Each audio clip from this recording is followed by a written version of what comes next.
We are glad to welcome you again on our channel. Today we present to your attention a fairy tale about Aladdin and a magic lamp. Aladdin and the Magic Lamp.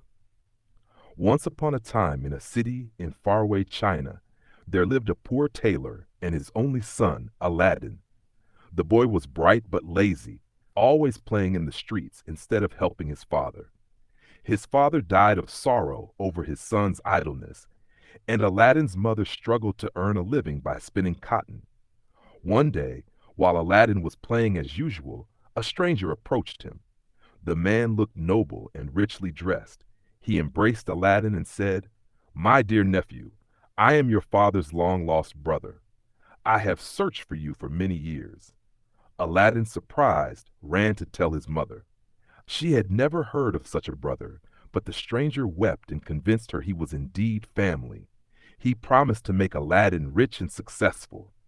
The next day, the so-called uncle took Aladdin into the countryside. After a long walk, they reached a mountain. The magician, for he was no uncle at all, drew a circle, threw powder into a fire, and spoke strange words. The earth trembled, and a large stone with a brass ring appeared. "Lift that stone, boy," he said, "and you will find treasures below." Aladdin struggled but could not move it until the magician helped.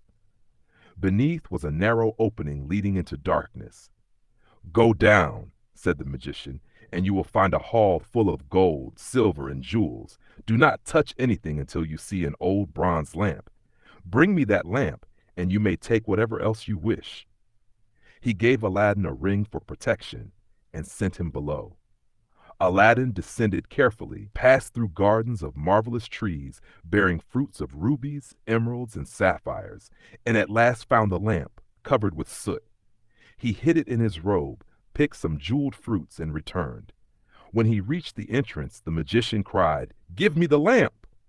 But Aladdin, trapped below, said, "Help me out first." The magician grew angry, realized he could not trick the boy, and slammed the stone shut, leaving Aladdin in darkness. Terrified and alone, Aladdin wept. He rubbed his hands in despair and happened to twist the ring the magician had given him. Instantly, a great genie appeared in a flash of light. "What is your command, master?" he said. Aladdin stammered, "Save me from this place." In a moment he was outside, safe on the ground. He ran home and told his mother everything. Hungry, he asked for food, but there was none. He suggested selling the lamp. It looked worthless, so his mother began to rub it clean. Suddenly, another genie, far greater than the first, appeared. "I am the slave of the lamp. What do you wish?" he thundered. Aladdin gasped, "Bring us food!"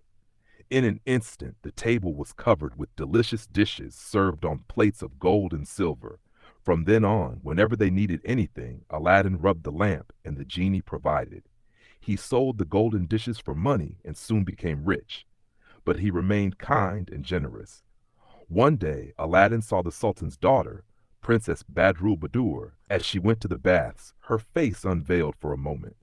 He fell deeply in love. "I must marry her," he told his mother. She laughed, but he insisted. Finally, she wrapped the gold and jewels he had gathered from the underground garden and went to the Sultan's palace to present them as a gift. The Sultan was astonished by the treasure and said, "Let your son come to me in 3 months." When Aladdin appeared, he was dressed in splendor. His genie had built him a magnificent palace overnight, even grander than the Sultan's own. The Sultan gladly gave him the princess's hand. Their wedding was celebrated with joy and wonder. For a time, Aladdin and the princess lived happily. But far away, the magician learned that Aladdin had survived and married the Sultan's daughter. Furious, he vowed revenge. Disguised as a peddler, he came to the city selling new lamps for old ones.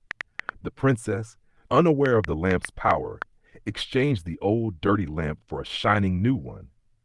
The magician took it, summoned the genie, and commanded him to carry Aladdin's palace, with the princess inside, to a desert in Africa.